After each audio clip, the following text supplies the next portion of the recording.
vais vous demander, bonjour, de couper vos micros et vos caméras pour qu'on puisse commencer cette conférence sur le thème être vétérinaire en milieu urbain. Merci. Voilà. Donc, c'est Maxime Kurtz, qui est enseignant clinicien à l'École nationale vétérinaire d'Alfort, qui va vous faire cette présentation. Donc, il travaille au CHUVAC, à l'hôpital universitaire des animaux de compagnie. Cette présentation va durer grosso modo entre, Maxime, c'est quoi? C'est 30 minutes, 30 à 45 Oui, minutes? 30-40 minutes, ouais. Voilà. Et puis ensuite, François, qui est étudiant à l'école, va recouper vos questions que vous pouvez poser dès maintenant dans le chat. Et puis ensuite, il y aura du coup une session de questions-réponses. On répondra à vos questions dans une seconde partie, mais n'hésitez pas à les poser dès maintenant. Voilà. Donc, Maxime, c'est à toi. Parfait. J'ai un petit écho. Je crois que c'est bon. Super. Eh bien, bonjour à tous et merci d'être nombreux aujourd'hui pour discuter de ce beau métier. Je vais vous parler plus spécifiquement du vétérinaire en milieu urbain. Moi-même, je suis donc vétérinaire, je suis enseignant à l'école d'Alfort. Je n'ai pas d'activité dans un cabinet ou dans une clinique vétérinaire de ville, mais mon activité se rapproche en bien des points de celle de ces vétérinaires et je pense pouvoir vous en parler de façon relativement fiable. Qu'est-ce qu'on entend quand on parle de vétérinaire en milieu urbain?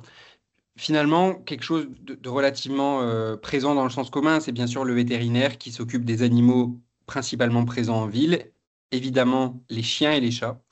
Le métier de vétérinaire en milieu urbain implique aussi d'autres espèces, et notamment l'apparition florissante et le développement des nouveaux animaux de compagnie, principalement représentés par les rongeurs, les lapins, les lagomorphes, donc les lapins, les souris, les rats éventuellement, mais aussi les oiseaux, les poules de compagnie qui se multiplient en milieu périurbain, les reptiles, les tortues, les lézards, les serpents par exemple. Donc, et plus anecdotiquement, le métier de vétérinaire en milieu urbain peut impliquer une certaine approche de la faune sauvage urbaine, puisque une partie de cette faune sauvage, lorsqu'elle est blessée, est ramenée auprès du vétérinaire et il incombe en association avec des structures spécialisées dans la prise en charge de la faune sauvage, mais il peut incomber au vétérinaire en milieu urbain de réaliser des premiers soins, plus anecdotiquement, sur cette faune sauvage. Quelle est la place du vétérinaire urbain, ou on va plutôt dire du vétérinaire canin, pour parler du vétérinaire qui s'occupe principalement des chiens et des chats, dans le paysage de la profession? Vous savez que des vétérinaires, et vous l'avez appris au cours de ce début de matinée, des vétérinaires, il en existe dans de multiples champs d'activité. Alors finalement, combien ont une activité dite canine? Quand on regarde l'ensemble de la population sur la droite de l'écran, des hommes et des femmes, les vétérinaires avec une activité canine ou mixte canine, c'est-à-dire canine plus une autre espèce comme les équidés ou les bovins, représentent quasiment les 4/5e de l'effectif total vétérinaire pratiquant, c'est-à-dire des vétérinaires qui exercent la médecine vétérinaire en tant que consultation. Ce diagramme n'inclut pas des vétérinaires qui seraient par exemple vétérinaires au sein d'un laboratoire ou au sein de la fonction publique, par exemple. Et on se rend compte que les vétérinaires avec un exercice principalement dirigé sur les animaux de compagnie, euh, donc AC c'est animaux de compagnie, hein, comme vous voyez sur ce diagramme, sont principalement des femmes aujourd'hui dans la population vétérinaire française, puisqu'elles représentent 44% de la population versus 22% pour les hommes. Cette dichotomie est aussi observée sur les vétérinaires qui ont une activité mixte à prédominance sur les animaux de compagnie toutefois. Concernant l'évolution de ces chiffres dans la population au cours des dernières années, le pourcentage de vétérinaires qui déclarent une activité contenant une consultation d'animaux de compagnie a une discrète tendance à l'augmentation, une stabilité, voire une augmentation. À l'inverse, on observe plutôt une diminution discrète du pourcentage de vétérinaires déclarant une activité avec des animaux de rente. Qui sommes-nous finalement, ces vétérinaires qui sommes des vétérinaires pour animaux de compagnie? Eh bien, déjà, nous sommes 18 000 en France en 2024, plus de 18 000, avec un âge moyen de 43 ans. La majorité des vétérinaires pour animaux de compagnie sont des femmes, 11 000 femmes, plus de 11 000 femmes, pour environ 7 000 hommes. La pyramide des âges est représentée à gauche. Euh, on a une population qui, malgré tout, est plutôt une population de jeunes vétérinaires, puisque le pic de population est atteint pour la tranche d'âge de 30 à 39 ans et principalement représenté par les femmes. Mais on a des vétérinaires de tout âge qui exercent ce métier. Dans quel environnement de travail exerce le vétérinaire pour animaux de compagnie? Eh bien, principalement dans un environnement de cabinet ou de clinique. Alors, pour dire les choses simplement, un cabinet est une petite structure dans laquelle le nombre de vétérinaires et le nombre d'assistants vétérinaires est plutôt faible, typiquement un à 2, 3 parfois vétérinaires au sein d'un cabinet. Une clinique est une structure de plus grande taille avec davantage de matériel, davantage de vétérinaires et davantage de personnes travaillant au sein d'un même lieu d'établissement de soins. Et principalement, les vétérinaires pour animaux de compagnie, pour environ deux tiers, enfin un peu plus de la moitié, 60% exactement, exercent au sein de cliniques vétérinaires et une minorité exerce au sein de cabinets vétérinaires. Ces deux modalités d'exercice ne sont pas les seules. Il existe des modalités bien plus anecdotiques, hein, vous voyez, moins de 1% de la population totale.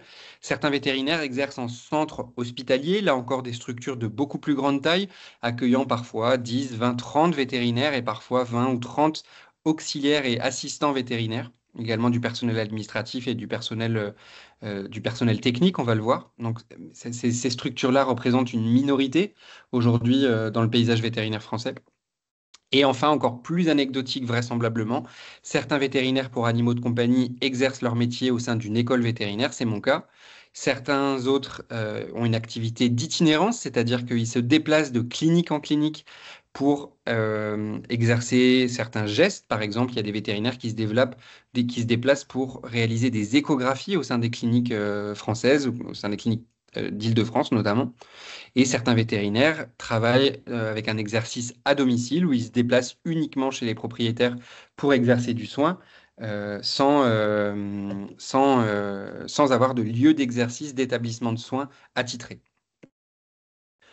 Concernant des aspects plus administratifs, si j'ose dire, les modalités d'exercice sont relativement variables si on prend la population mixte, hommes et femmes. Les deux modes d'exercice principaux sont des vétérinaires qui sont salariés au sein du secteur libéral, c'est-à-dire qu'ils sont salariés d'une structure vétérinaire, d'une clinique, d'un cabinet, donc principalement, et ils ont donc un contrat de travail auprès de cette structure-là. Euh, L'autre grande partie en bleu foncé sur la droite de l'écran sont des vétérinaires qui sont associés au sein de leur structure, c'est-à-dire qu'ils sont détenteurs de parts financières qui conduit la structure à leur appartenir partiellement. Et ces vétérinaires ont généralement un rôle de prise de décision et de gestion au sein de cette structure. Et ce sont généralement les vétérinaires qui ont un exercice en statut d'associé qui salarient les vétérinaires en exercice de salarié. Combien gagne un vétérinaire aujourd'hui en France? La réponse est difficile à formuler, mais c'est un point bien sûr qu'on doit aborder et que c'est probablement une interrogation que vous portez. La rémunération est hautement variable selon l'endroit d'exercice, hein, la géographie, le type de structure, cabinet, clinique, centre hospitalier, l'expérience, la formation, le choix personnel hein, du type d'exercice. Mais vous avez sur le diagramme représenté, là, en 2024, là, le revenu annuel net moyen pour des vétérinaires qui soient en exercice libéral ou enfin qui soient associés ou salariés. Pour vous donner un ordre d'idée, un jeune salarié qui sortirait d'une école vétérinaire et qui réaliserait un temps plein 35 heures au sein d'une structure vétérinaire gagne au minimum 1 920 euros net par mois selon la convention collective. La convention collective, c'est donc le document qui fixe le minimum légal que l'on peut payer à un vétérinaire salarié. C'est donc un minimum qui est fréquemment dépassé de 20, 30, 50% parfois et qui ne prend pas nécessairement en compte les heures de garde ou les heures d'astreinte, par exemple. Après avoir parlé de chiffres et peut-être au-delà de ces chiffres, qu'est-ce que c'est qu'être vétérinaire? Quel est le cœur de métier? Probablement, je pense que dans ma perception, ce qui représente le mieux le vétérinaire d'exercice canin et probablement les vétérinaires praticiens au sens large, hein, équins et bovins y compris, c'est l'image du couteau suisse. On peut faire une analogie avec la médecine humaine que l'on connaît tous généralement très bien, où on a tous au moins une fois dans sa vie consulté un médecin généraliste. Eh bien, le vétérinaire, c'est aussi un médecin généraliste avec les mêmes rôles que le médecin généraliste de prévention des maladies, autour de la vaccination notamment, et de prise en charge des maladies spontanées. Lorsqu'un animal vomit, a du mal à uriner, a de la fièvre, le vétérinaire a bien sûr ce rôle-là. C'est pas du tout le seul rôle, et un vétérinaire en exercice canin est également un chirurgien, c'est un dermatologue, un radiologue, un nutritionniste, un neurologue, un oncologue, un anesthésiste, un ophtalmologue, un urgentiste, c'est-à-dire que le plus classiquement, un vétérinaire va plusieurs fois au cours de la journée recevoir des urgences qui nécessitent une prise en charge rapide. Et c'est également une forme de laborantin, puisque la majorité des vétérinaires réalisent une grande partie des analyses biologiques au sein de leur clinique, avec des analyseurs de biochimie ou d'hématologie médicale. Donc c'est également une personne qui doit savoir manipuler ces instruments et en analyser les résultats. Donc c'est un réel métier pluridisciplinaire. Je change de couleur et je le mets cette fois-ci en violet parce que ce qu'on oublie parfois, alors que ça représente une part non négligeable du métier, c'est que ce vétérinaire est généralement également responsable d'une structure.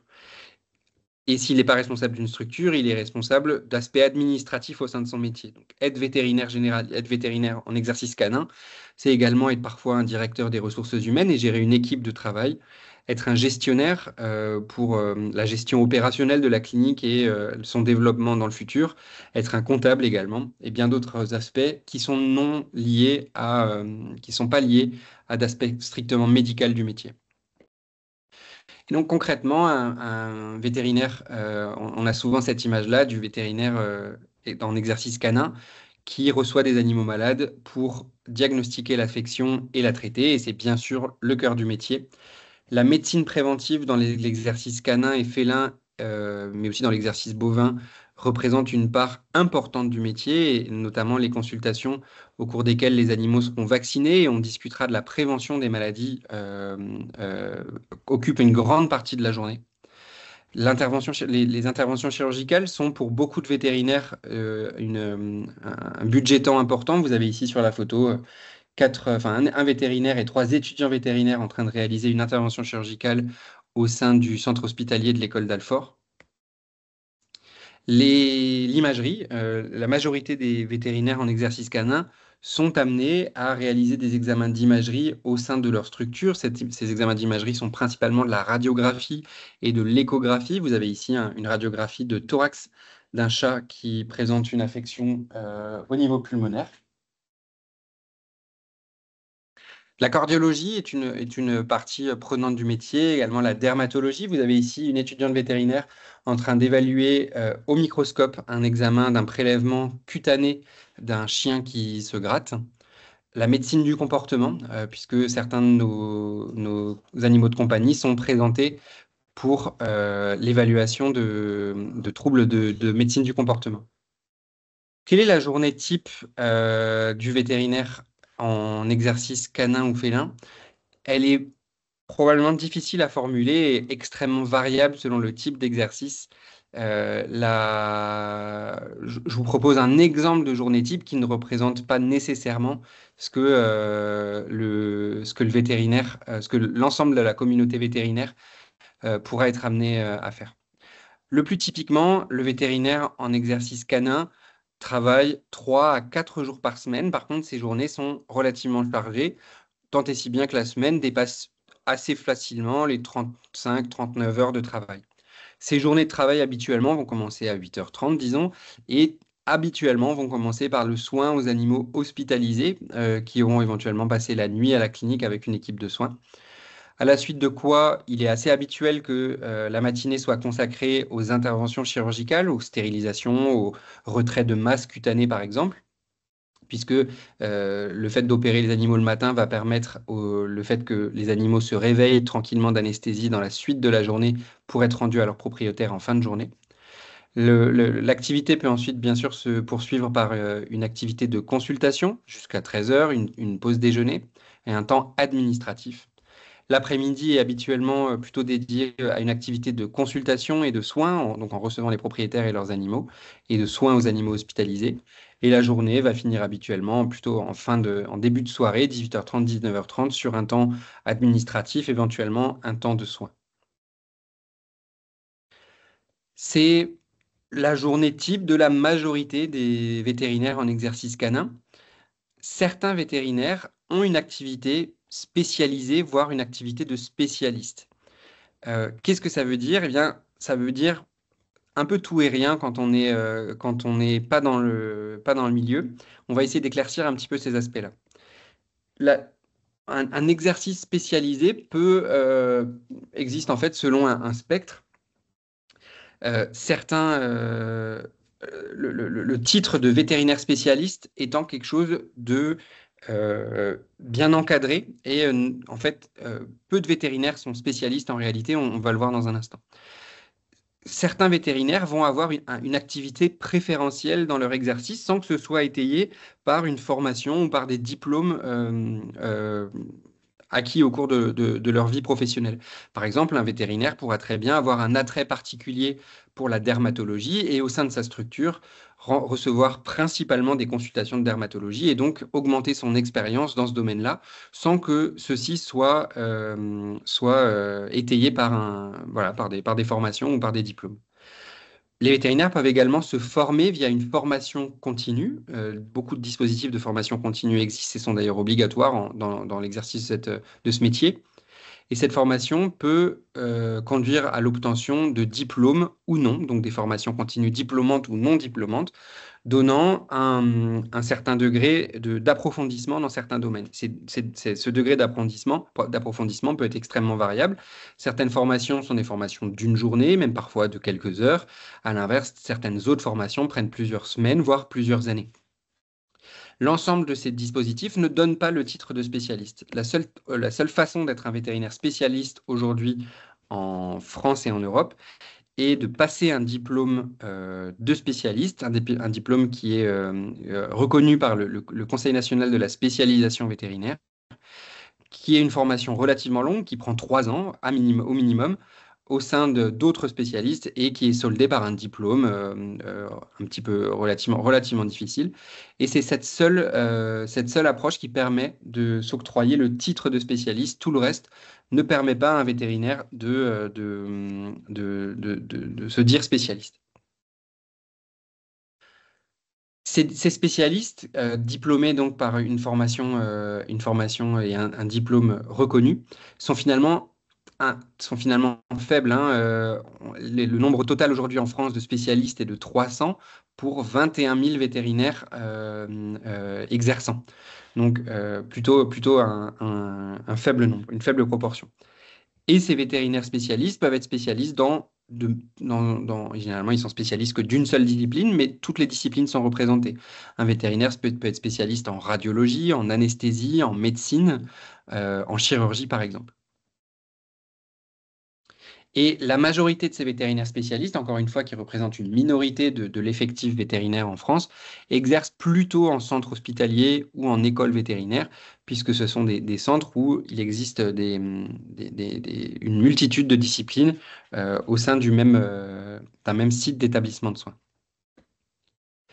Alors, quel est le schéma de soins? Simplement pour comprendre comment s'articule le dialogue entre vétérinaires généralistes et vétérinaires spécialistes. Moi, j'ai choisi de vous présenter un cas simplement pour que vous vous rendiez compte de ce qui se passe sur le terrain au quotidien. C'est quelque chose qui est relativement comparable à, encore une fois, la situation en médecine humaine. Le chien que je vous présente, c'est un chien qui s'appelle Coco. C'est un labrador de 7 ans qui présente des difficultés respiratoires, voire une détresse respiratoire, hein. C'est un animal qui présente de grosses difficultés à respirer depuis 2 semaines. Je pense que vous devriez avoir le son de la vidéo et je vais me taire.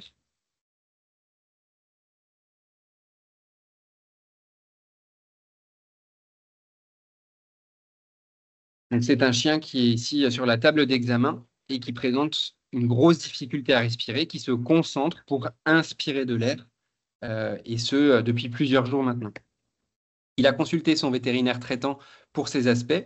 Le vétérinaire a exploré l'origine de cette difficulté respiratoire, a notamment réalisé des radiographies des poumons, des radiographies thoraciques, qui n'ont pas révélé d'anomalie. Et il a prescrit un traitement antitussif qui n'a pas non plus amélioré les symptômes de l'animal. Donc assez rapidement, et puisque les traitements n'avaient pas fait effet, il a décidé de référer le Coco au sein d'un centre spécialisé qui se trouvait être l'école vétérinaire d'Alfort pour que l'on puisse identifier la cause de sa difficulté respiratoire. Coco a donc bénéficié de plusieurs examens, dont une endoscopie des voies respiratoires. Donc on place ici une caméra au sein de ces voies respiratoires, hein, c'est un examen qui est fait sous anesthésie générale. Et vous voyez sur l'image le larynx. Le larynx est un organe qui est situé dans la gorge et qui sert à faire le tri entre l'aliment et l'air. C'est une porte, en fait, le larynx, qui est censée s'ouvrir au fur et à mesure de la respiration. Or là, cette porte ne s'ouvre pas. Vous voyez que la fente que l'on observe au milieu du larynx, je vais vous montrer ça. Hop. Cette fente qui est ici est censée s'ouvrir au moment de l'inspiration pour laisser passer l'air. Or, on voit qu'elle ne s'ouvre que péniblement. On a une toute petite ouverture on note que l'ouverture n'est pas suffisamment grande pour laisser passer l'air. Cette situation est celle de ce qu'on appelle une paralysie laryngée. C'est une maladie dans laquelle le larynx est paralysé et n'arrive plus à s'ouvrir. Après le diagnostic, on a donc réalisé une intervention chirurgicale qui avait comme objectif d'ouvrir un des côtés du larynx pour laisser la place à l'air de passer. Et vous avez Coco après l'intervention, qui avait donc retrouvé ses maîtres et qui respirait normalement. Voilà, simplement un cas simple pour vous illustrer la façon dont le dialogue entre des vétérinaires généralistes et des vétérinaires spécialistes peut s'articuler. Le vétérinaire en milieu urbain, donc en exercice canin et félin, interagit au cours de sa journée avec finalement de nombreux acteurs. Évidemment, les premiers acteurs et ceux auxquels on pense le plus spontanément, ce sont bien sûr les propriétaires d'animaux, mais ce ne sont pas les seuls. Et ce vétérinaire va, au cours de sa journée, au cours de sa semaine, interagir avec beaucoup d'autres personnes. D'abord, vraisemblablement, les autres personnes avec qui il travaille au sein d'une structure vétérinaire. Et ces personnes sont principalement d'abord des collègues vétérinaires, d'autres vétérinaires avec qui il travaille et sur lesquels il peut parfois se reposer pour réfléchir à un cas compliqué ou pour discuter autour d'évolution de l'aspect administratif de la clinique, par exemple. Également, ce vétérinaire va interagir au cours de la journée avec des auxiliaires de soins, qui sont un peu l'équivalent des infirmiers en médecine humaine, qui peuvent avoir des rôles très variés, aider le vétérinaire au cours des soins assistés, également avoir un rôle administratif, d'accueil du propriétaire, de prise de rendez-vous, ce genre de choses. Le vétérinaire va aussi interagir avec d'autres vétérinaires en dehors de sa structure, puisque il pourra envoyer un chien ou un chat à d'autres vétérinaires, ça a été le cas de Coco par exemple, ou à l'inverse, recevoir des chiens et des chats qui viennent d'une autre clinique pour poursuivre une exploration. Donc c'est un système qu'on appelle un système de référé. Et enfin, le vétérinaire va interagir avec du personnel technique, du personnel administratif, puisque une clinique porte un plateau technique relativement étendu. Et il est fréquent que des acteurs techniques aient à intervenir dans ce cadre-là. De la même façon, la gestion d'une clinique, c'est une petite entreprise et il est assez fréquent que le vétérinaire travaille avec un comptable, un gestionnaire, un directeur des ressources humaines, selon la taille de la structure, par exemple. Et enfin, cette clinique va faire l'objet de discussions avec des laboratoires qui pourront par exemple proposer des options diagnostiques pour la clinique ou des commerciaux issus de laboratoires là également ou issus d'entreprises qui vont commercialiser du matériel. Par exemple, un vétérinaire qui souhaite acheter un appareil d'échographie devra interagir avec un commercial par exemple pour réaliser cet achat-là et de façon la plus judicieuse possible. Les aspects parfois oubliés du métier de vétérinaire, je pense que c'est important d'en parler même rapidement, c'est d'abord le fait que le vétérinaire, certes, soigne les animaux, mais que l'aspect humain dans ce métier est absolument crucial. On passe nos journées à interagir avec des propriétaires, souvent des propriétaires anxieux, puisque leur animal est malade, Parfois des propriétaires qui sont difficiles parce qu'ils sont anxieux justement, ou parfois des propriétaires qui ont des moyens financiers qui sont limités et qui ne permettent pas de soigner leur animal de la façon la plus idéale, du moins la façon qu'on perçoit comme étant la plus idéale. Donc c'est un métier qui nécessite des capacités d'écoute et d'empathie pour se mettre à la place du propriétaire et agir en conséquence. Et parfois, ces éléments-là peuvent rendre l'échange avec le vétérinaire et le propriétaire difficile et frustrant. Et donc, dans ces cas-là, il faut être capable de faire preuve de flexibilité et de résilience pour éviter de se sentir submergé par la difficulté de l'échange humain avec le propriétaire. Un vétérinaire en exercice canin, souvent va travailler en équipe. Et donc, évidemment, il va avoir besoin de mettre en œuvre des compétences de communication, puisqu'une équipe de travail peut voir des frictions apparaître parfois. C'est un métier dans lequel il faut être capable de faire preuve de gestion et de management, puisque, encore une fois, la clinique vétérinaire est une petite entreprise. Un vétérinaire doit être également capable d'assurer des missions de santé publique, notamment, si on prend un exemple pour le vétérinaire canin, de surveillance du risque de la rage, c'est-à-dire que le vétérinaire canin est missionné par l'État français pour assurer une surveillance du risque rabique au sein de la population de chiens et de chats en France. Et ces aspects parfois oubliés, vraisemblablement, conduisent dans une certaine proportion de cas qui est variable à un arrêt de l'activité de l'exercice clinique. Vous avez ici la table, le tableau, le graphique qui représente les désinscriptions du tableau de l'ordre des vétérinaires français, c'est-à-dire des vétérinaires qui ont choisi au cours de leur vie de ne plus être vétérinaires praticiens et qui vont être par exemple vétérinaires au sein d'un laboratoire pharmaceutique, au sein d'une structure associée à l'État français, par exemple. Et donc, il y a un pourcentage d'individus qui commencent par avoir un exercice clinique au début de leur vie et qui choisit avec le temps de ne plus le faire, vraisemblablement pour des raisons de difficulté du métier, peut-être pour d'autres raisons.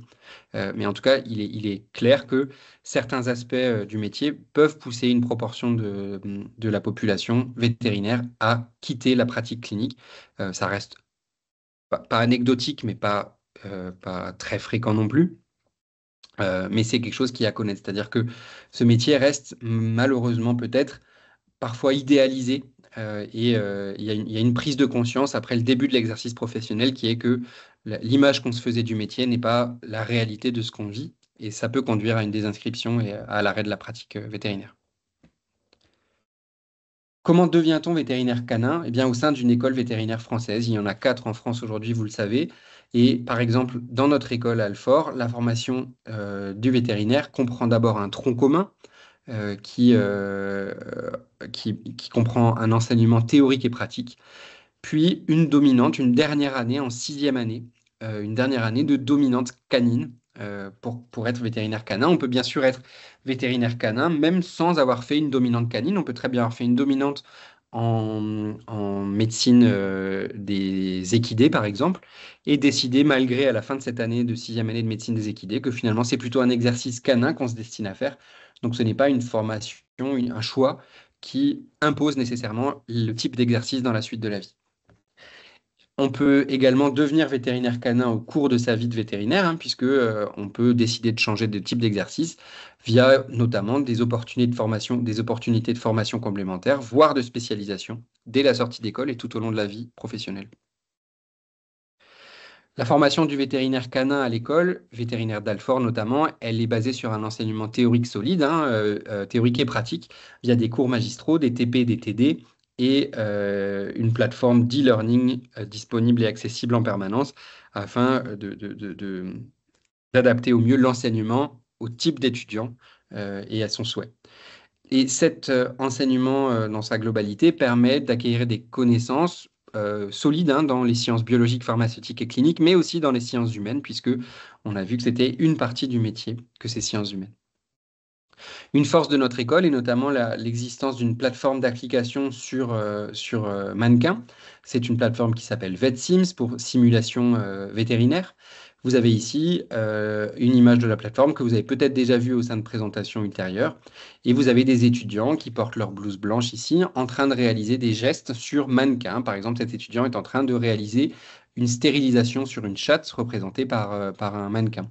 Et vous avez des enseignants qui sont en train de donc qui sont cliniciens, c'est-à-dire que ces personnes-là réalisent ces gestes-là sur des animaux de propriétaires dans un exercice clinique quotidien.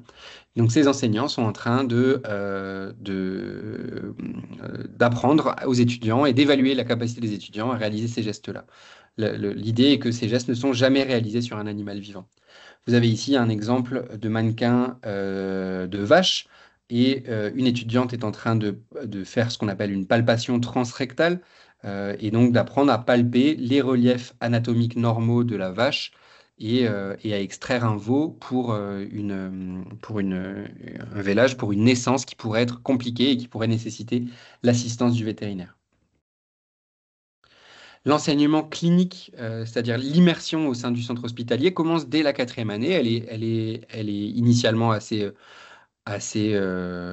partielle, hein, puisque l'immersion clinique commence par 2 jours et demi tous les 15 jours en immersion au centre clinique. Et notamment, elle commence par l'enseignement de la médecine préventive, la vaccination principalement. Les étudiants sont alors supervisés dans leur exercice ils ne sont pas tout seuls, bien sûr, ils sont supervisés par des cliniciens, j'en fais partie par exemple, par des auxiliaires vétérinaires, par les étudiants de rang plus élevé qu'eux et par les internes. Et cette première année a pour objectif d'apprendre à tenir un animal et à réaliser les premiers gestes techniques sur des animaux de propriétaires, après s'être entraîné, bien sûr, sur des mannequins. La 5e année n'est pas encore une année de spécialisation, c'est une année toujours, de spécialisation de dominante, c'est une année de tronc commun toujours. Et au cours de cette année-là, les étudiants vétérinaires, pour ce qui est de la pratique canine, sont immergés pendant 16 semaines au sein des centres hospitaliers. Au cours de ces 16 semaines, ils assistent aux chirurgies, aux consultations, à la prise en charge des animaux hospitalisés, à la réalisation d'examens complémentaires, comme par exemple des prises de sang et l'analyse de la prise de sang également. Euh, Vous avez ici sur la gauche de l'image des étudiants qui sont en 5e année et qui sont en train d'assister à la réalisation d'anesthésie générale sur des animaux qui vont passer au bloc opératoire. Cette année est donc l'occasion de devenir autonome, se responsabiliser et de s'immerger clairement en bonne et due forme dans une pratique clinique quotidienne. Et enfin, la 6e année, qui est donc une année de dominante, c'est-à-dire que dans notre hôpital, quasiment tous les individus qui sont en 6e année sont des personnes, donc des étudiants qui ne vont passer qu'au CHUVA, dans l'hôpital des animaux de compagnie pour leur dernière année. Et là, l'immersion est beaucoup plus intense, 27 semaines réparties selon les différents services, urgences, soins intensifs, médecine, médecine de la reproduction, chirurgie, imagerie, anesthésie et médecine spécialisée. Vous avez ici une photo de notre hôpital dans lequel on accueille les étudiants de 4e, 5e et 6e année pour les chiens et les chats. Cette 6e année est aussi marquée par un stage en clinique, un stage de 3 semaines au cours duquel l'étudiant vétérinaire suit un vétérinaire diplômé et des semaines qui sont dédiées à la rédaction et au travail de la thèse de doctorat vétérinaire. Et ce cursus d'enseignement peut être bien sûr personnalisé. L'étudiant pourra tout à fait adapter son cursus à ses choix et à ses préférences. Il y a une partie de tronc commun, mais il y a un certain degré d'adaptabilité et de modularité dans le choix des enseignements auxquels il s'expose. Ça pourrait être par exemple via la réalisation d'un internat. L'internat, c'est une année complémentaire à la fin de la 6e année, qui n'est pas obligatoire pour être vétérinaire, mais qui permet à un étudiant de rester dans un milieu où il continue à apprendre pendant encore une année. Ça pourra être l'occasion de se former au sein de congrès. Il y a des congrès réguliers au sein de la profession qui sont des moments forts de la formation continue. Ça peut être via le choix d'unités d'enseignement libres au cours desquelles qui ne sont pas obligatoires et au cours desquelles l'étudiant pourra accumuler certaines connaissances. C'est le cas des stages, de la présence au sein de notre centre hospitalier qui accueille la faune sauvage, de rotation libre additionnelle. L'étudiant pourra par exemple choisir de faire 2 semaines de plus d'anesthésie en 6e année s'il souhaite se former en anesthésie. Et bien sûr, le choix du travail de thèse d'exercice va orienter et va aider à approfondir ses connaissances dans un domaine spécifique. Et vous avez ici un groupe d'étudiants qui est sorti de l'école aujourd'hui, qui a réalisé toutes ses années de clinique et donc notamment qui a terminé sa 6e année au sein du centre hospitalier universitaire en médecine du chien et du chat et qui fait une photo de fin d'année avant de quitter l'école devant le grand portail de l'école d'Alfort. Et enfin, la formation du vétérinaire canin, elle ne s'arrête pas à l'école vétérinaire. L'école vétérinaire, parfois, on dit que un, on dit parfois que c'est un bon début. Évidemment, les vétérinaires sortent diplômés, mais l'approfondissement et la suite de l'accroissement des connaissances perdure tout au long de la vie. Et il est obligatoire pour un vétérinaire de continuer à se former. Donc, le vétérinaire canin va continuer à suivre des formations tout au long de sa vie dans des domaines qui lui seront propres. Vous avez ici des étudiants et des vétérinaires diplômés en train d'assister à une formation concernant la reproduction du chien. En conclusion, et après on passera bien sûr aux questions, le métier de vétérinaire en milieu urbain, c'est d'abord plusieurs métiers. Parce que vétérinaire en milieu urbain, on peut parler d'un généraliste ou d'un spécialiste. Encore une fois, les spécialistes diplômés avec un diplôme reconnu constituent une minorité de la population. Mais certains vétérinaires ont un exercice dit spécialisé, c'est-à-dire un exercice exclusif dans une discipline sans forcément avoir nécessairement des diplômes qui lui permettent de s'appeler spécialiste. Plusieurs métiers parce que le vétérinaire est un vétérinaire praticien et ça on y pense tous, mais il est également chef d'entreprise et on y pense moins. Tant et si bien qu'en fait être vétérinaire c'est probablement moitié de soins, mais aussi moitié d'autres choses et moitié donc de relations clientèle et d'administratif management par exemple. Et il faut garder en tête que le métier de vétérinaire, soigner des animaux ne représente que 50% du temps. C'est un métier qui est bien sûr valorisant, c'est pour moi le plus beau métier du monde, avec un rôle social, avec un rôle de santé publique, mais un métier qui a des contraintes également. Le vétérinaire doit assurer une continuité de soins, c'est une obligation légale, il doit s'occuper de ses patients et assurer une présence de soins pour ses patients, soit par son exercice propre, soit en confiant ses patients à un autre vétérinaire. C'est le cas par exemple lors d'urgences, hein. Et donc, il est fréquent qu'un vétérinaire doive assurer des gardes, des nuits, des astreintes, ce genre de choses. La relation avec les propriétaires est complexe, puisque ce sont généralement des personnes qui sont inquiètes de la santé, de l'état de santé de leur animal, et cette relation peut être teintée par des questions financières. Évidemment, le soin vétérinaire est un soin qui est coûteux.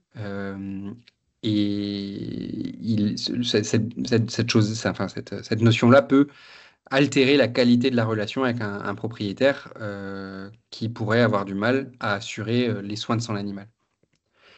Et enfin, c'est un métier qui est chronophage et qui implique un engagement émotionnel clair et parfois difficile à vivre pour certaines personnes. C'est un métier qui évolue et ce qui fait son caractère attrayant puisque la technicité croît de mois en mois. Les propriétaires sont de plus en plus exigeants et de plus en plus renseignés via l'accès systématique à l'information sur Internet, par exemple. Et enfin, c'est un métier qui implique de travailler au sein d'équipes soignantes de taille grandissante, des équipes qui sont souvent assez hétérogènes, avec des vétérinaires, des soignants, des auxiliaires de soins, des équipes techniques et administratives. Donc, ça demande un certain degré d'adaptabilité pour répondre à tous ces aspects du métier. Je vous remercie pour votre attention et je vais couper les diapositives, pardon, pour qu'on puisse, on puisse discuter. Hop.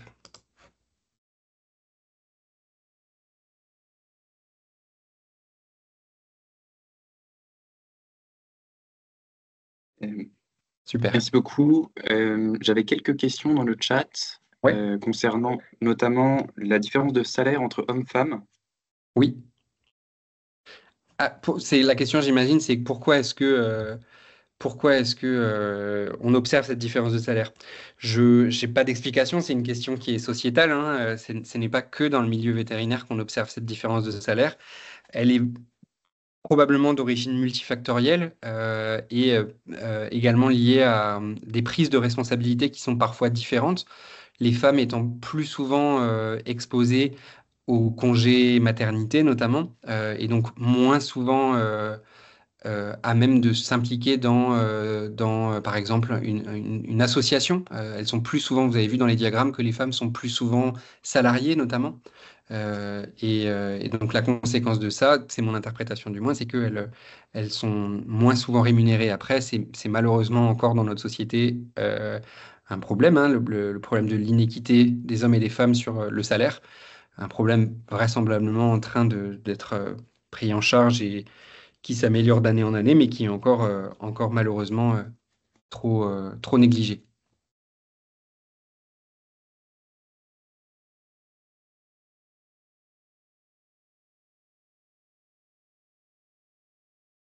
J'avais également une question au niveau des NAC avec l'utilité du certificat de capacité. Alors, le certificat de capacité, il n'est pas utile pour être étudiant vétérinaire ou pour être vétérinaire en exercice canin ou NAC.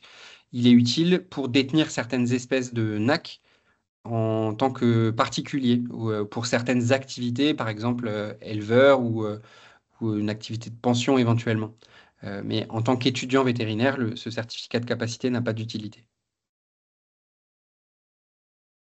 Alors, je vois dans le chat quelques questions. Je vais essayer d'y répondre dans l'ordre. Si j'en loupe, peut-être n'hésitez pas, François, peut-être François à me reprendre. C'est quoi être salarié? Être salarié, c'est être engagé auprès d'une structure par un contrat de travail, c'est-à-dire un contrat qui dit que un tel va travailler 39 heures en tant que vétérinaire par semaine dans cette clinique et qui sera rémunéré de temps. Donc c'est un type de contrat qui lie le vétérinaire avec sa structure. Est-ce que Maison Alfort est plus prestigieux que les écoles de Toulouse ou de Lyon?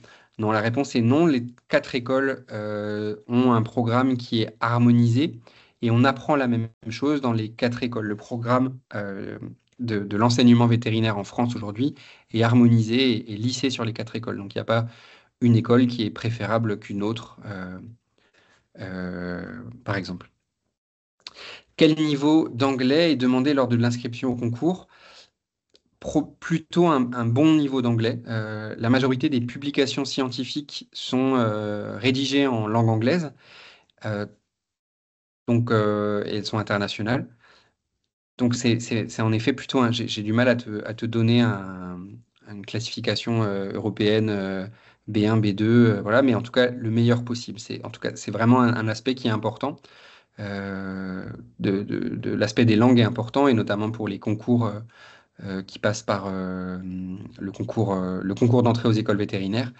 Et l'anglais et les langues étrangères ont un coefficient qui est important.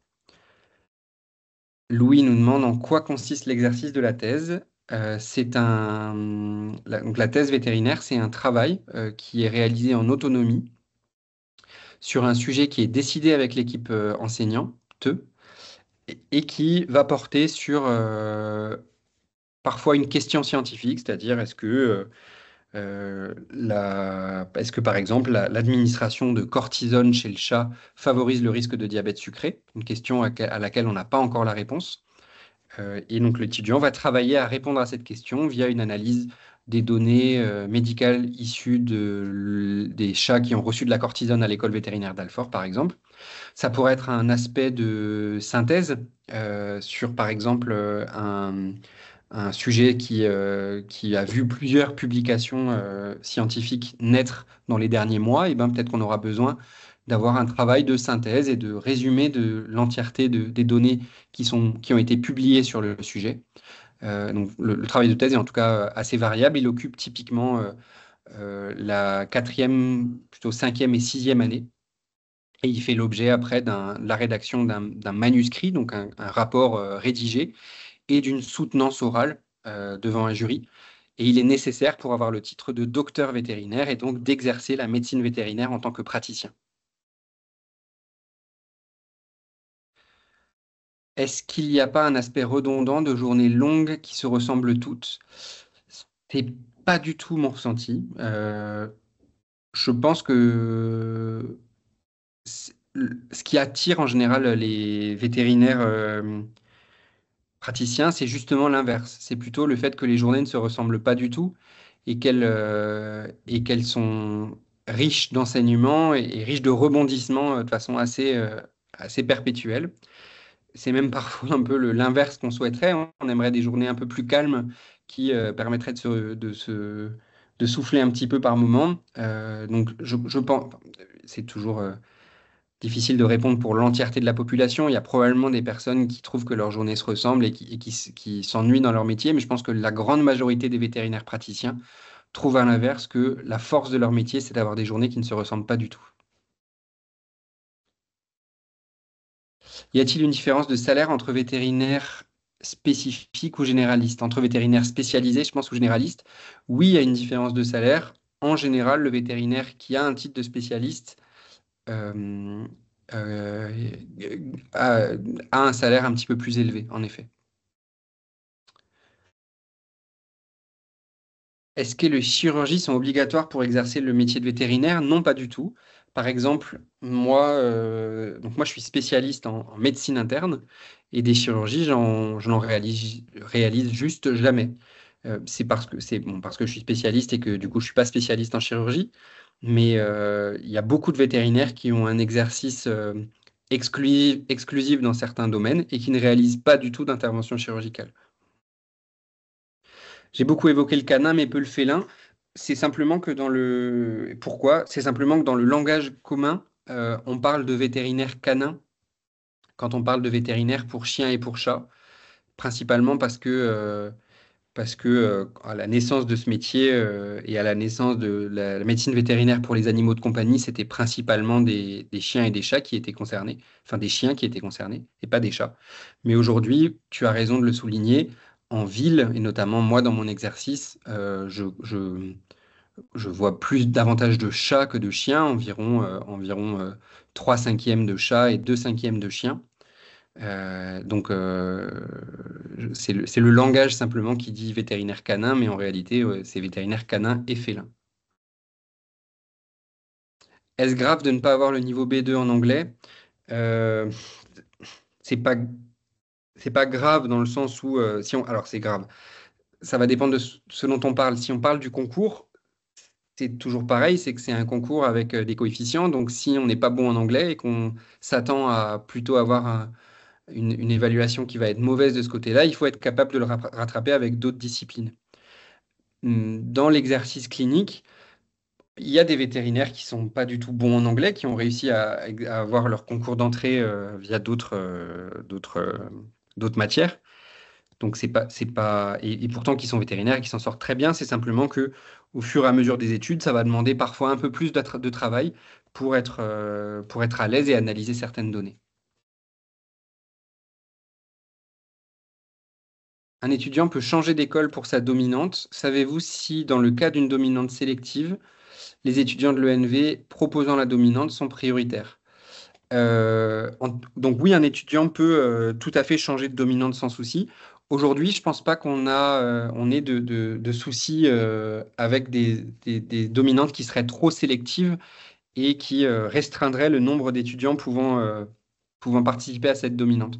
Donc, c'est pas un problème qui se pose rigoureusement, et en tout cas, il n'est pas, à ma connaissance, d'étudiants qui aient eu besoin de changer d'école parce qu'ils souhaitaient une dominante spécifique.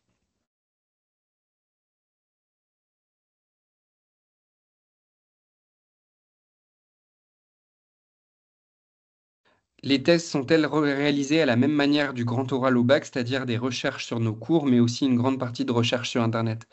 Oui, le travail de thèse, c'est un travail de synthèse bibliographique et en effet, la majorité aujourd'hui de la bibliographie, elle est, euh, elle est, euh, elle est renseignée, elle est stockée sur des plateformes qui sont spécifiques pour la recherche, enfin pour la bibliographie médicale, vétérinaire et de médecine humaine, notamment la plateforme PubMed qui recense les articles scientifiques. Donc oui, c'est sur Internet. ce n'est pas par exemple sur Wikipédia, c'est sur des sites, enfin les sources, les données scientifiques récoltées sont plus spécifiques que ça.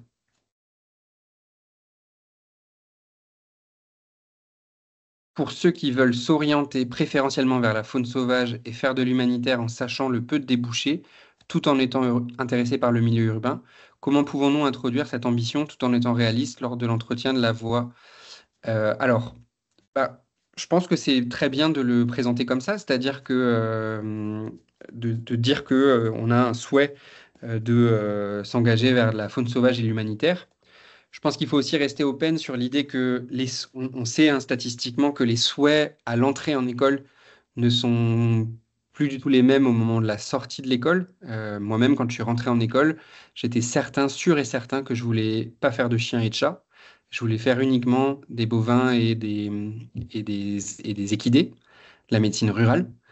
Et finalement, je me retrouve en sortie d'école à faire 100% de chiens et de chats et absolument aucun bovin et équidé. Donc, je pense que la première chose, c'est d'avoir un peu de recul sur ça et de dire qu'il est probable que le projet professionnel évolue au cours de l'expérience, en fait, hein, parce qu'en fait, on se rend compte de certaines choses dont on ne se rendait pas compte avant. Et après, expliquer que tu souhaiteras organiser principalement des stages et des UE libres, par exemple l'unité d'enseignement de faune sauvage, pour répondre à cette question. François, tu levais la main? Oui, c'était une question de Marc. Est-ce que les NAC sont une part importante du métier de vétérinaire canin et est-ce que c'est pris en compte dans la formation des ENV? Oui, c'est une part importante. C'est variable selon le territoire et selon la géographie, mais on estime que un vétérinaire en moyenne pourra être exposé à entre 5 et 30% de consultations de NAC au cours de son exercice professionnel par jour ou par semaine, par exemple. C'est encore une fois hautement variable selon la géographie et selon les cliniques. Il y a des cliniques euh, qui sont connues et qui sont développées autour d'une activité NAC, qui vont donc voir beaucoup de NAC, à l'inverse d'autres cliniques qui n'ont pas beaucoup d'expérience dans ce domaine-là et qui vont voir très peu de NAC.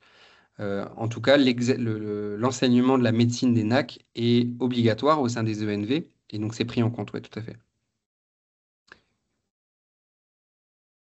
Chloé?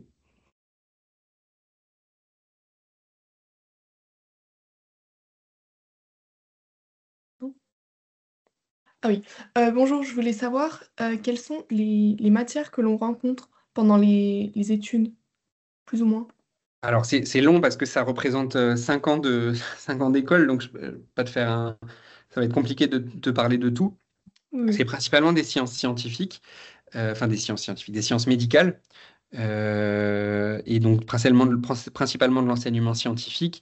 En première année, par exemple, le cœur de l'enseignement va être l'enseignement autour de la physiologie, donc le fonctionnement des organes les uns avec les autres au sein d'un organisme, intégré au sein d'un organisme, et l'anatomie qui va être un aspect important, le nom des structures, des os, des muscles, des nerfs, du réseau vasculaire.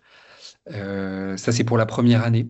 En quatrième année, où on se rapproche plutôt d'un exercice clinique, et bien là, l'enseignement va être surtout de l'enseignement autour des grandes maladies du chien et du chat, du cheval, de la vache, du bovin. Donc autour de ça, il y a de l'enseignement autour du management, il y a de la pharmacologie, il y a quoi vous dire d'autre, il y a de la nutrition, il y a de la médecine du comportement. Enfin voilà, c'est vraiment très varié.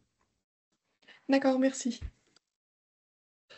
Euh, Bien que les différentes écoles vétérinaires aient un enseignement semblable, y a-t-il tout de même des spécificités aux différentes écoles, spécialisation en rural ou canin par exemple? Merci beaucoup.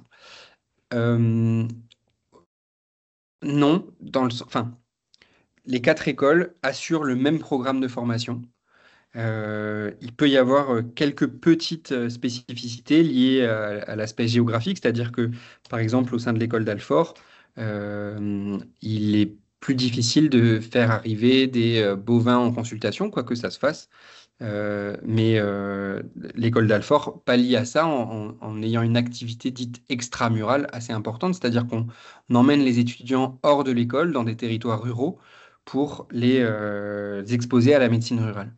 Donc, je ne crois pas qu'il faille choisir son école aujourd'hui en imaginant déjà sa vie future, puisque d'abord, elle est quand même susceptible de varier de façon assez forte.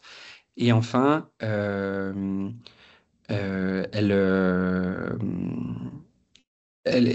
la formation, la qualité de la formation sera relativement équivalente dans les quatre écoles. Ouais, François?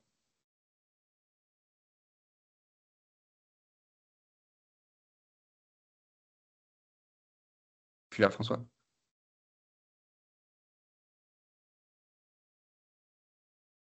Alors, Héloïse, peut-être?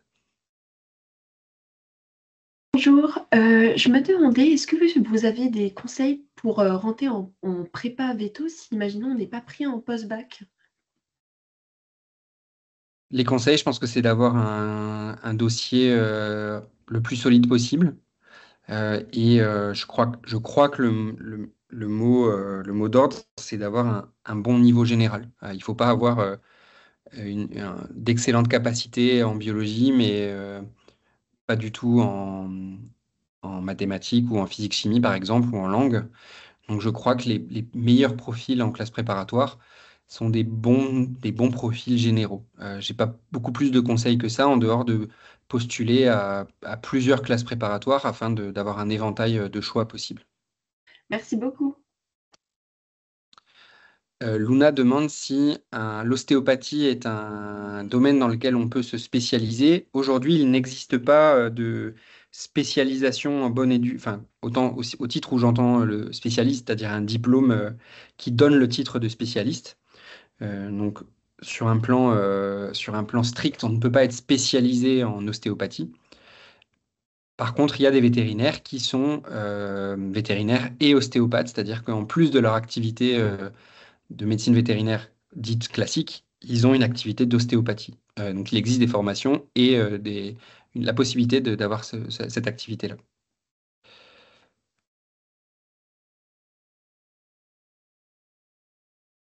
Quelle méthode de travail serait conseillée pour les études vétérinaires? Nous demande Marie. C'est variable puisque on n'apprend pas tous de la même façon avec les mêmes outils. Principalement un travail régulier, avoir appris à se connaître. En général, quand vous entrez en école vétérinaire, vous avez pour la majorité quelques années, en dehors des personnes qui rentrent en post-bac, mais quelques années d'études supérieures dans les pattes. Et donc, vous avez appris à vous connaître et à savoir quelle était la façon qui vous allait le mieux pour apprendre. Je pense que c'est avoir compris comment on travaille, avoir compris ses forces et ses faiblesses et travailler régulièrement.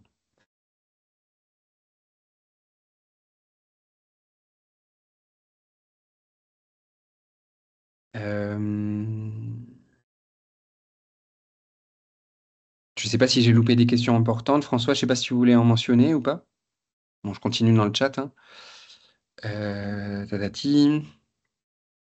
J'ai entendu dire que certains vétérinaires en milieu rural avaient une activité mixte rural-urbain pour des raisons d'équilibre économique de leur pratique. Est-ce bien le cas? Et en ce cas, comment doit-on aborder sa formation? Faut-il faire une double spécialisation? Alors, je pense que ce que tu mentionnes, c'est surtout qu'il y a des vétérinaires qui étaient initialement des vétérinaires avec une pratique principalement rurale, avec une activité bovine par exemple, et qui ont vu l'activité bovine se réduire, à l'inverse, qui ont vu l'activité canine augmenter. Donc je ne crois pas que ce soit des gens qui ont nécessairement fait le choix de voir moins de bovins parce que c'était plus rentable ou quoi que ce soit. Je ne pense pas du tout que ce soit ça. Je pense que c'est des personnes qui ont été poussées par la force des choses à voir le pourcentage de chiens et de chats dans leur activité augmenter, simplement parce qu'il y a plus de chiens et de chats et moins de bovins. Et dans ces cas-là, en général, c'est des vétérinaires qui auront fait une sixième année de dominante canine ou bovine, ça je ne saurais pas trop te dire, mais il n'y a pas nécessité de retourner à l'école, par exemple, pour refaire une année de dominante ou quoi que ce soit. Par contre, ça peut être des vétérinaires qui, pendant un temps, vont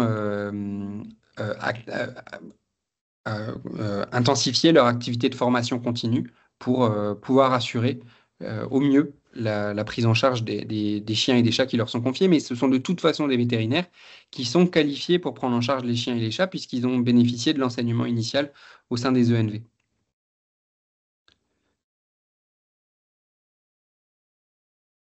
Quels critères pour classer les 4 écoles? Je crois qu'aujourd'hui, ça doit surtout être un critère géographique.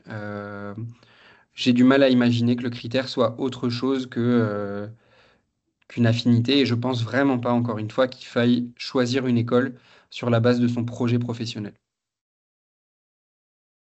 Héloïse, tu lèves encore la main, mais je ne sais pas si c'est voulu ou...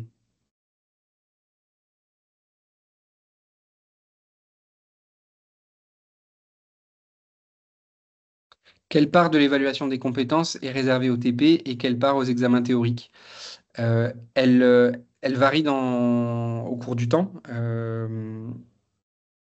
Dans les jeunes années d'études, l'évaluation est principalement théorique. Je dirais 80%, à vue de nez, peut-être 90% d'évaluation théorique. À l'inverse, dans les années finales, lors de la A5 et donc de la 5e année et de la 6e année, l'évaluation, elle est cette fois au moins 80% sur l'évaluation des compétences pratiques, puisqu'on estime à ce moment-là qu'on doit rendre compte de la capacité de l'étudiant à assurer le métier pour lequel il s'est engagé.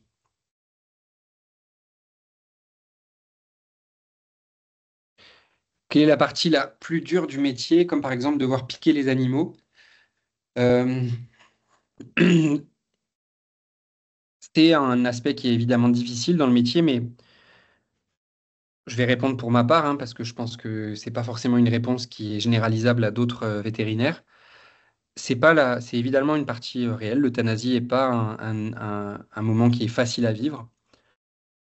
Dans la majorité des cas, l'euthanasie, elle fait suite au diagnostic d'une maladie qui est difficile en termes de qualité de vie, c'est-à-dire qu'elle altère la qualité de vie de l'animal, la qualité de vie du propriétaire. L'animal est souvent douloureux et donc le propriétaire est mal parce qu'il voit son animal souffrir et être en mauvais état. Donc le plus souvent, l'euthanasie, elle vient plutôt comme un élément de soulagement face à un animal qu'on n'arrive plus à soulager différemment. Et elle est, pour moi, paradoxalement, plutôt un élément de confort. Enfin, je me sens réconforté à la suite d'une euthanasie quand j'ai l'impression que la souffrance s'est arrêtée et j'ai l'impression d'avoir aidé l'animal et son propriétaire, surtout aider l'animal à évidemment moins souffrir. Il y a des euthanasies qui se font dans des contextes plus difficiles que ça, avec parfois des animaux qu'on aurait aimé pouvoir traiter, mais qu'on ne peut pas pour des raisons variées. Donc ces euthanasies sont bien sûr beaucoup plus difficiles à vivre. Heureusement, elles sont beaucoup plus rares. Pour moi, l'aspect le plus dur du métier, c'est pas forcément cet aspect-là, qui est bien sûr un aspect difficile, mais qui n'est pas du tout l'aspect le plus dur. C'est plutôt l'aspect de charge mentale et la place que prend ce métier dans sa vie personnelle avec un temps de travail qui est important et des responsabilités qui sont importantes et donc un certain degré d'anxiété au final. En quoi consiste une double spécialisation et est-ce plus dur puisqu'il y a 2 dominantes? Est-ce que les 2 spécialisations ne se font pas en même temps? Alors attention, hein, spécialisation, c'est vraiment un diplôme de spécialiste et ça se fait à la fin de l'école, après l'obtention du diplôme vétérinaire. Ce dont tu parles, c'est la dominante. Donc les dominantes, il existe des dominantes mixtes dans lesquelles le temps de travail finalement est divisé en deux, c'est-à-dire que la dominante canine, les étudiants passent 100% de leur temps au sein de l'hôpital de canine. Alors 100%, c'est pas vrai parce qu'il y a aussi de la thèse et des stages, mais quand ils sont à l'école, ils passent 100% du temps à l'hôpital des animaux de compagnie. À l'inverse, les animaux qui vont faire une mixte canine-équine, par exemple, vont passer, quand ils sont à l'école, 50% par exemple du temps en canine et 50% du temps en équine. Et ils ont des priorités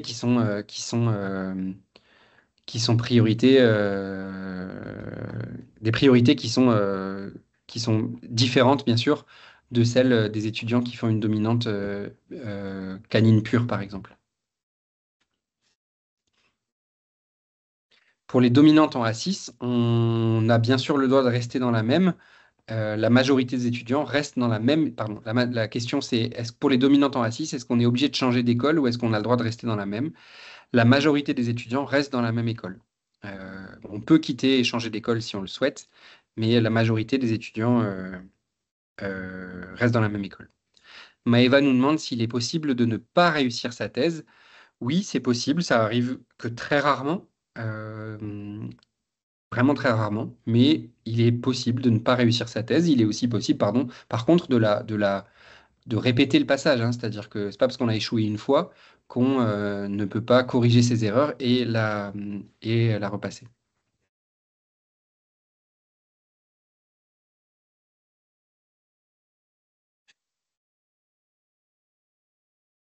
Est-ce que vous nous conseillez de faire une prépa BCPST si on n'est pas admis au concours post-bac? Oui, en tout cas une prépa BCPST ou autre chose, mais je pense qu'il ne faut pas lâcher si tu souhaites vraiment être vétérinaire.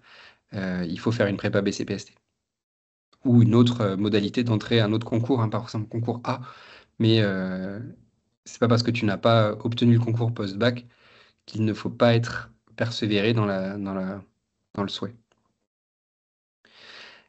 Quels sont les différents métiers qu'on peut faire avec le diplôme le diplôme de vétérinaire? En fait, beaucoup. On peut être vétérinaire praticien d'abord, en pratique clinique canine, équine ou rurale, bovin. On peut être vétérinaire au sein des services de santé publique vétérinaire, par exemple au sein des directions départementales de protection des populations. On peut être en fait un petit peu n'importe quoi. On peut travailler dans un laboratoire de recherche. Il y a des vétérinaires qui sont conseillers en management, qui sont vétérinaires mais qui font plus du tout de la science médicale, mais qui font uniquement des sciences humaines.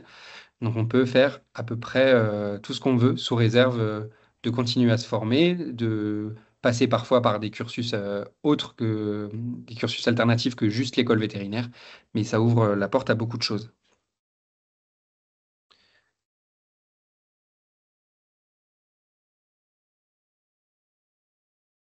Laura,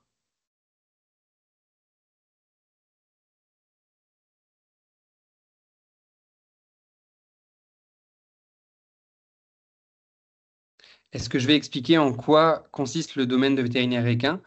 Moi, non. Moi, je suis vétérinaire en pratique canine. Je pense qu'il y a une session de formation, enfin une session d'information autour du métier de vétérinaire en pratique équine.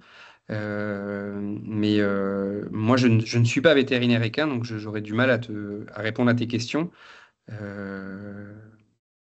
en dehors du fait que le vétérinaire équin consulte des chevaux pour des aspects médicaux et chirurgicaux. Et Nora?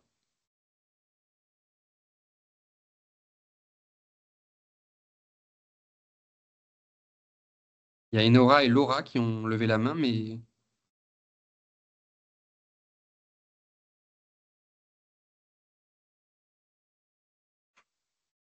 bon, je continue. Dans mon parcours vétérinaire, j'aimerais faire une spécialisation en neurologie. Faut-il avoir des études supplémentaires?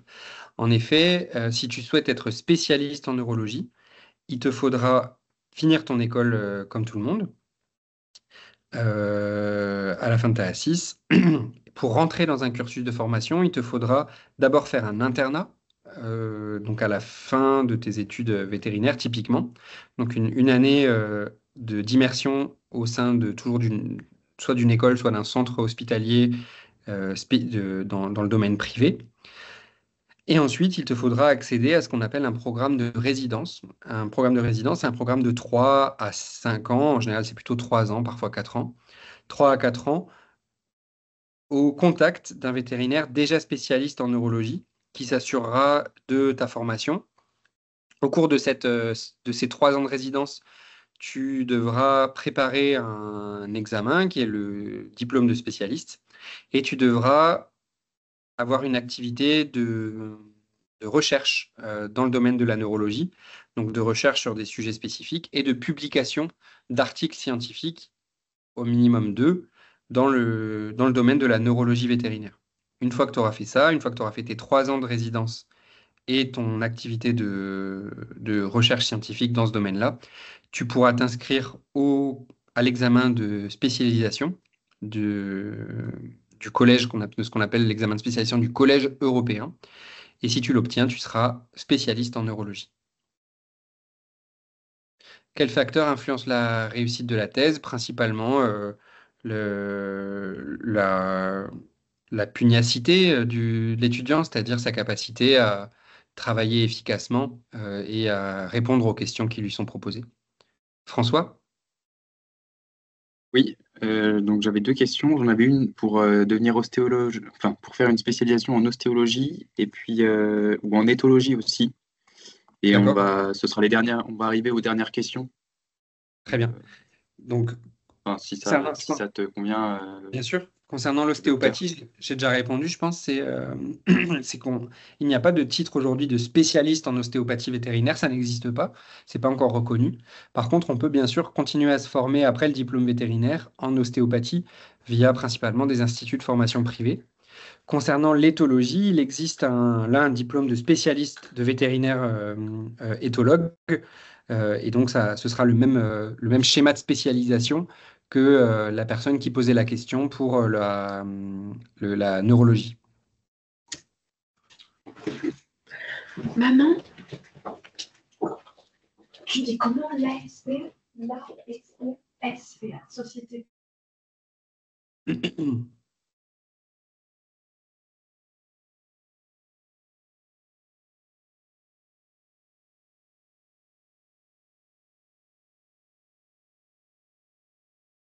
Laura pose la question de si on rate le concours post-bac, est-ce que je conseille la prépa BCPST ou la licence de biologie? Euh, c'est difficile de répondre à cette question. Puisque les pourcentages d'admis varient en fonction des années. La majorité des étudiants qui sont pas admis par la majorité des vétérinaires qui sont pas admis par le concours post-bac sont des vétérinaires qui sont passés par la prépa BCPST. Mais il y a aussi une grande proportion de vétérinaires qui sont admis par la licence post-bac. Je pense que ça doit surtout être guidé par votre capacité de travail. Dans ma perception, la prépa est un milieu qui est intense, qui demande évidemment un investissement qui est majeur, qui est parfois assez difficile euh, à encaisser sur un plan personnel. Par contre, c'est un milieu dans lequel on est fortement encadré et on est guidé vers l'apprentissage.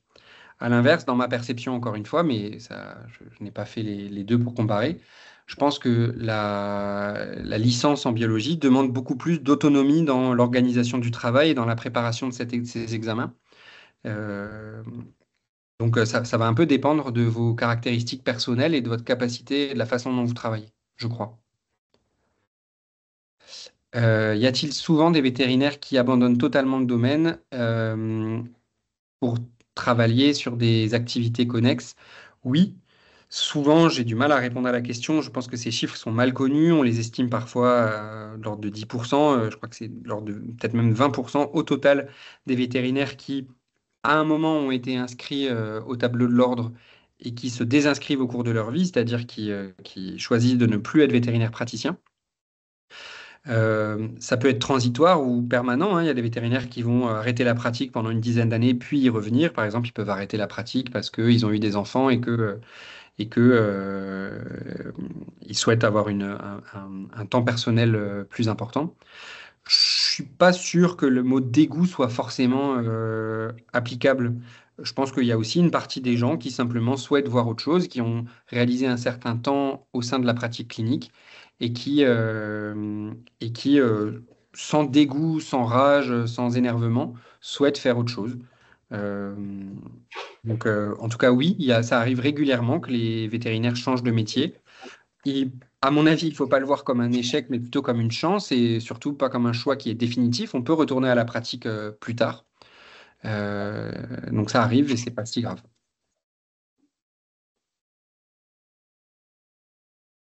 François?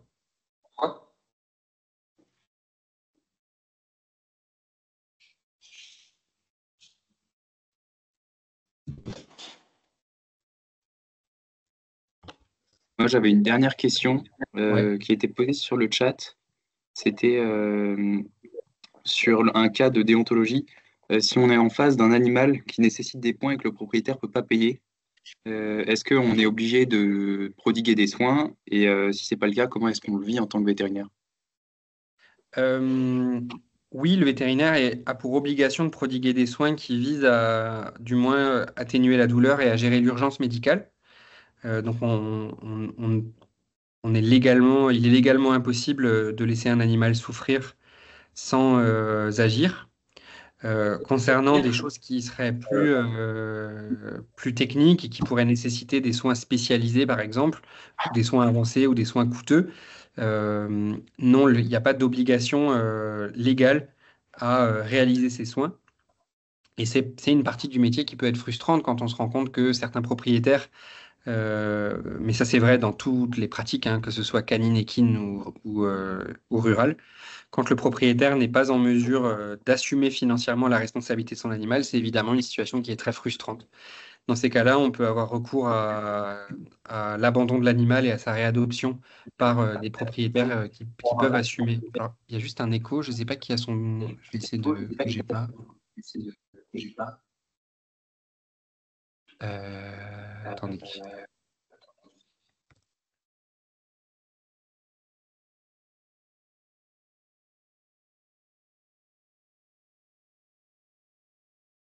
Je crois que c'est bon, vous m'entendez toujours? J'ai désactivé le micro de tous les participants, je ne sais pas si c'est toujours bon.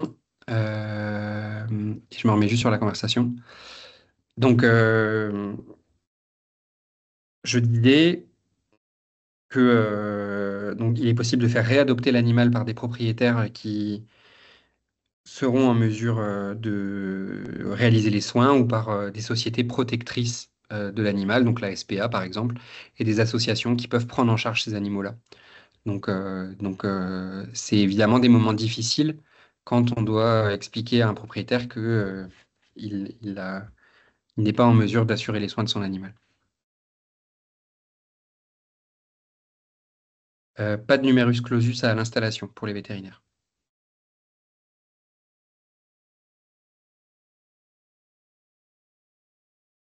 Est-ce qu'il y a encore des questions?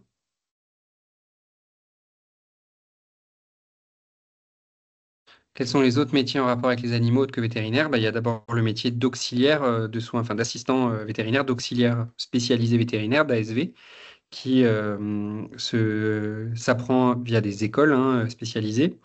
Il y a des métiers de soigneurs, il y a des métiers autour de l'élevage, euh, voilà, principalement.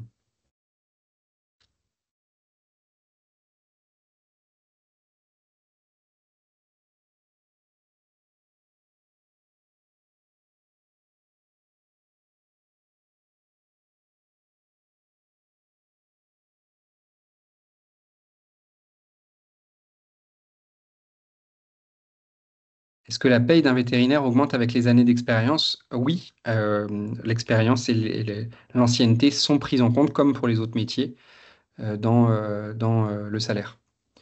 Pour être vétérinaire en zoo, euh, quel parcours rural ou urbain? Il n'existe pas de dominante. En réalité, je pense qu'on peut être les deux, c'est-à-dire qu'il n'existe pas de dominante euh, de médecine de faune sauvage à ma connaissance. Mais il est habituellement conseillé pour être spécialiste en médecine zoologique d'avoir une formation poussée dans un domaine et je pense que la médecine rurale ou la médecine canine peuvent s'entendre pour les deux. Comment avoir une expérience ou stage en milieu rural lorsqu'on est parisien? La majorité enfin, une bonne partie des structures peut proposer des logements euh, pour les stagiaires.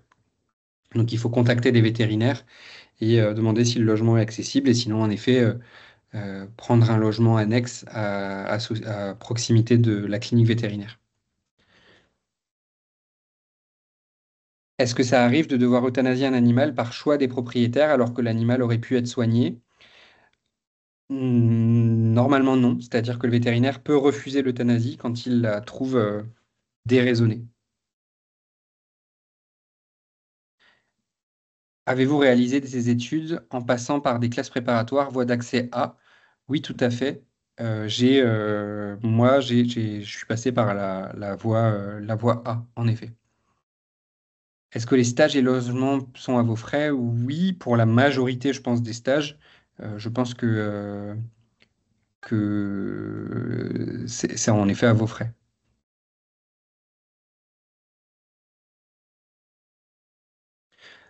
Vétérinaire en faune sauvage, quel parcours idéal? Je suis pas sûr qu'il existe réellement un parcours idéal puisque ces vétérinaires sont suffisamment rares dans le paysage pour que j'ai du mal à vous donner des recommandations concrètes. Je pense que ce qui est pertinent, c'est de s'exposer dès les jeunes années de formation à cette expérience professionnelle via des stages précoces dans le domaine. C'est également un métier dans lequel la notion de réseau est importante. Donc, je pense que c'est important de construire d'emblée un réseau et de connaître des structures qui seront prêtes à vous accueillir pour la suite de la formation.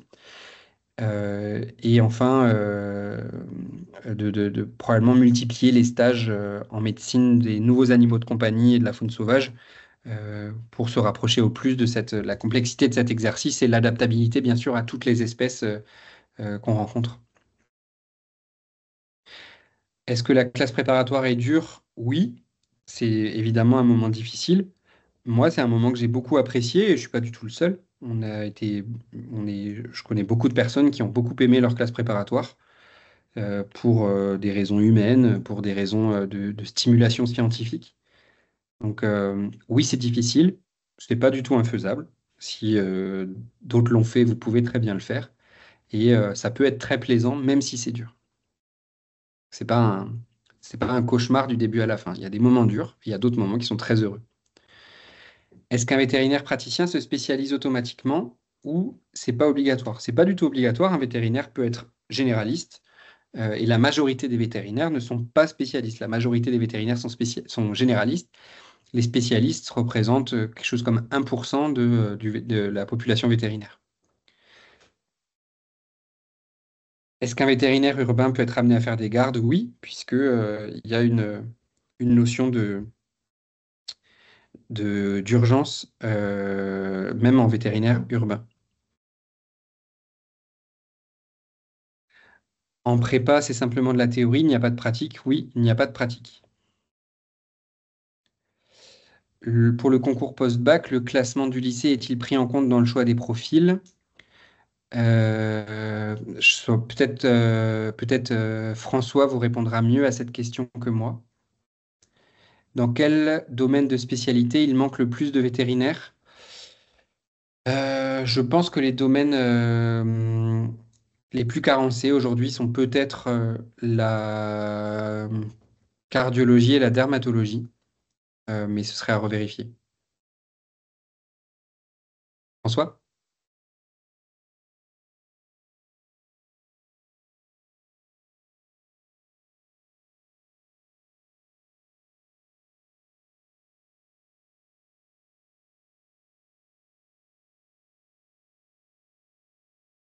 Pour la question concernant le pourcentage des étudiants et la voie, combien d'étudiants passent dans les différentes voies, je pense que là aussi François sera plus à même de vous répondre que moi sur les chiffres les plus récents.